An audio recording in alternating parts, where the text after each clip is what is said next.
I think he's the most accomplished athlete of all time. I think he's right in there with Babe Ruth, Muhammad Ali, Michael Jordan, and Tom Brady. Those are the four guys on my Mount Rushmore. And again, I think this goes to our previous point. This game establishes him in that pantheon of all-time great athletes. Another reason why this game is never going to ever be forgotten. Again, this to me was his. Ali went and fought Foreman in the jungle, the Rumble in the jungle. Yeah. And Ali got his brains beat in for 7 or 8 rounds, then he knocked Foreman out. And it's one of the greatest, most memorable fights of all time. We just saw Tom Brady's Rumble in Houston. It was incredible, and he's right there with the all-time greats. I actually agree. I thought this was Michael Jordan's flu game. Like what separates Ali is that fight, and Michael's the flu game. I mean, I can't get out of bed at 104. I mean, he scored whatever he scored. Brady's career has largely been about coachability, discipline, efficiency, smart, willfulness. I mean, we all know he's really good. This was mythical. This was what?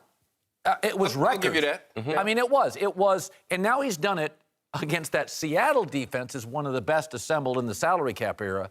And Atlanta, I mean, I thought like Tom's career, and I've always loved him. Because what he does is what I like. I like this efficiency and discipline. I think it's kind of counterculture today. But that was mythical. That's Halo stuff. That's Zaire. That's 104 hitting jumpers. It's the first time I walked out and I'm like, he's floating to that locker room. It felt different to me. I hear what you guys are saying, but greatest athlete, greatest quarterback, okay, I can give you that. We can have that discussion. I'm going to put him in there. Greatest football player, I'll put him in the conversation, but I don't even think he's the most dominant football player. So I can't even give him the greatest football player. I think Lawrence Taylor was the most dominant football player ever. Reason being, he didn't need someone to catch the ball for him. He didn't need someone to block for him. All he did was line up and move the human being in front of him. Had a much easier job than Tom Brady. But he also was more dominant. I'm not saying that what he did is as hard. That's what I'm saying. As great as when you want to have the discussion about the greatest players, okay, I can throw him in there, but I'm not going to give him the greatest athlete. Most accomplished, like you said. We can throw all of those things in there. And Chris, I'm going to let you get in here, but that's the thing about it. I'm not going to give him. He's not the most dominant football player in my mind. No. So I can't make him the greatest athlete. The one thing that makes Brady part of this conversation that's very intriguing is he wasn't a youth prodigy.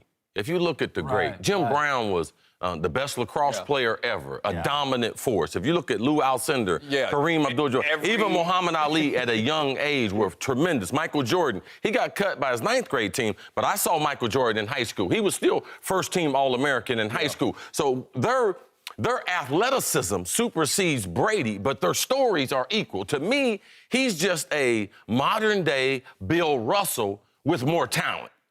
Less talent surround him, so he gets more credit. Like Bill Russell, they say he's the most accomplished, but he had a lot of great players around him. All Hall of Fame.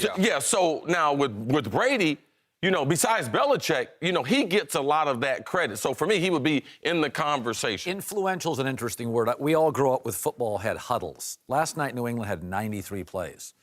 The ability now with no huddles, I mean, it just sounds funny.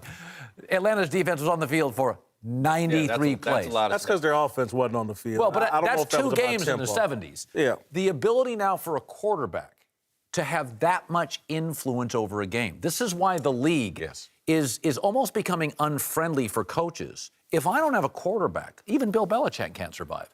To have 93 snaps of influence. That's why I told you last week, a running back can't be MVP. He can be, what's that thing they give in Hollywood? For best supporting actor. Yeah, the best supporting MVP is Ezekiel Elliott. I'm taking 82 snaps, 74 snaps. My influence in the sport has never been Not greater. unless you have a defense like Denver or Baltimore or some of these defenses. That's a community. Yes.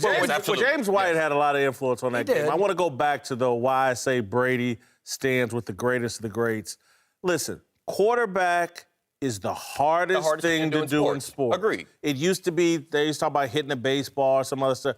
Standing in that pocket with 300-pound guys that run faster than you, hit you. He got hit yesterday. A lot. And survived it all and played his best football at the end of that game. He survived the storm better than any. Again, that's what I've always respected about him, is in the pocket, he's fearless, even at age 39. He got beat up and still played at the high level. Again, That was Muhammad But Ali and that still all Zaire. happened. But this is why I'm saying still you have to take into account the greatest. I understand that he's standing in the eye of that chaos playing quarterback, hardest thing to do. But also Edelman had to catch a ball off someone's leg. Hogan had to finally start catching balls. Mitchell had to start catching balls outside where they don't like James throwing White the ball. made a missed James tackle. White made things like that have to happen. That's why I'm saying. Yes, he's a part of the narrative when you want to talk about most accomplished and the things that he's done. We all understand greatest at his position. We can have that conversation. Greatest overall athlete, that's a different conversation. I was thinking about this. If I said boxing in America, just go domestic here.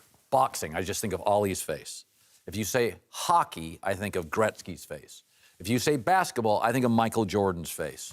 This morning, I think of Brady's face. 100%. And soccer hasn't provided one for us yet in America. That's the one that nobody, Landon Donovan, but there's you not think of enough. Pele. Yeah, you think That's of what I'm saying. Yeah. Yes. Yeah, Pele globally, absolutely. But America hasn't provided us with that soccer face. But I think last night Brady became that. Brady became what I thought, and I still think Aaron Rodgers has a chance to be, but you're absolutely right. Tom Brady right now is the face of football. He's one of the greatest athletes of all time.